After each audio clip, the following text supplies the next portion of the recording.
Welcome to my channel where I explore how to heal from childhood trauma and the divine feminine. I'm Carrie Blazer. Please check out my free ebook below if you want to do a deeper dive on how to transform your emotional wounds into personal wisdom. Additionally, I have a live webinar every Thursday at 5 p.m. Pacific time. Come and learn how to transform your emotional wounds into personal wisdom. Please like and subscribe to stay up to date on what's latest and greatest on my channel. Now let's get into this clip. Dr. Andrew Huberman talks about cancel culture and how we can regulate ourselves. So let's watch his clip and then we'll talk about cancel culture a little bit more before we get into this Carl Jung quote.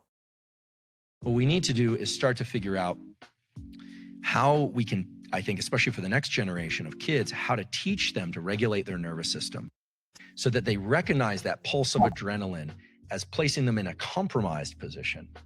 Like, we have to leverage the idea that being able to hear and listen hinges on the ability to be calm. So therefore, the ability to be calm is crucial to hearing and listening is crucial to our advancement as individuals and as groups. The problem is everyone's been trying to do this backwards. They've said we all have to get along. We have to cancel culture. We all have to, listen to one another. And I think, again, we have to start from the inside. We have to teach it physiologically. Now, I don't have a master plan on how to do that, but one of the reasons I'm here and one of the reasons I'm, teaching neuroscience on Instagram and not just in my laboratory is until we can learn to regulate the self, I don't think we're going to get where we want to go as a culture. I think he has a really good point. How can we learn how to regulate the self so we can engage in civil discourse and create heaven on earth together? We live in a holographic universe.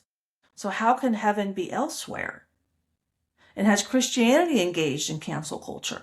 And let's look at early Christians and Carl Jung. So in the 4th century, the Council of Nicaea, they decided to use 4 of the 21 known gospels at the time to create Christianity under a single God, under a nation state. Well, all those other gospels that were not included were teaching this inner authority, how to expand your emotional range to include enlightenment. Not God gave us dominion over everyone else, but how do we individually become the best version of myself? And then I project that externally, all of that love, and then we co-create heaven on earth. And when I love myself and I spend time transforming my emotional wounds into personal wisdom, I'm not super reactive out in public. I'm not yelling and screaming in public like we see is so common today at all the protests.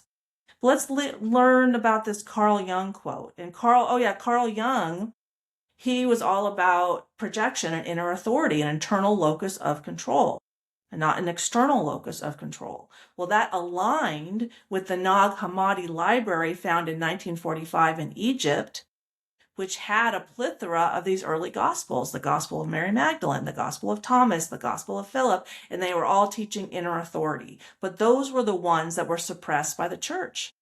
In the Gospel of Mary Magdalene, dated as early as the 2nd century, they found a copy of that in 1896.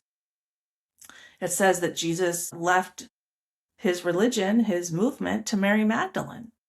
Well, we all know the Christian church didn't have any female leadership.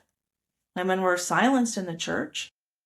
Women were burned at the stake for saying their intuition connected them from God. Some things to think about. So Carl Jung said, and the first codex from that find was named the Jung Codex because people noticed that the teachings from early Christianity that were suppressed by the Council of Nicaea in the 4th century, the Roman Church, were completely in alignment with Carl Jung's teachings. There is no light without shadow and no psychic wholeness without imperfection. To round itself out, life calls not for perfection, but for completeness. For this, the thorn in the flesh is needed, the suffering of defects without which there is no progress and no ascent. So I see perfection as an overactive mind and an underactive soul. When we shut down the heart and we overactivate the brain, there's the projection. If this resonated with you, please consider subscribing for more conversations about psychology, healing, and the divine feminine, and pick up a free copy of my ebook below. Take care.